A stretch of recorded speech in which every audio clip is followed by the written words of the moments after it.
La Somalie ouvre la première usine d'oxygène public du pays, un exploit qui la positionne en tant que premier pays de la Corne de l'Afrique doté de l'un des systèmes de santé les plus fiables au monde pour lutter contre la Covid-19.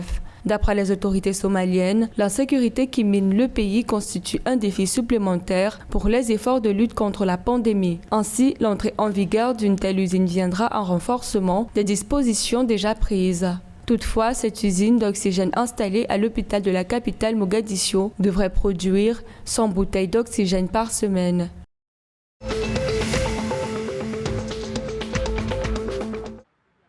La Tanzanie se dote d'une usine pharmaceutique pour renforcer la lutte contre le Covid-19. Officiellement mise en service par le groupe industriel Demoni, cette usine a pour objectif de contribuer aux efforts du gouvernement pour augmenter les fournitures médicales dans le pays.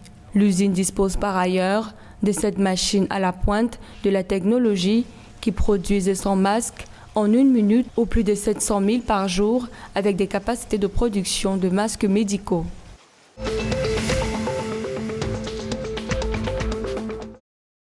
Au Rwanda, la plénière virtuelle de la Chambre des députés réunie vendredi 1er octobre a adopté des lois dissolvant 4 entités publiques. Il s'agit notamment de la Commission nationale de lutte contre le génocide, le Fonds de soutien et d'assistance aux survivants les plus nécessiteux du génocide contre les Tutsis, la Commission nationale pour l'unité et la réconciliation et la Commission nationale Itorero. Ces entités publiques cesseront d'exister une fois que les lois les dissolvant auront été publiées d'après les autorités.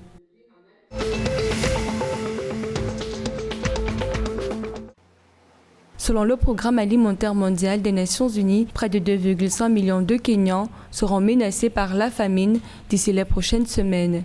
Une famine qui sera d'ailleurs causée par la sécheresse selon le PAM. À cet effet, l'agence onusienne appelle à une mobilisation urgente des partenaires et donneurs pour financer l'aide alimentaire aux Kenyans.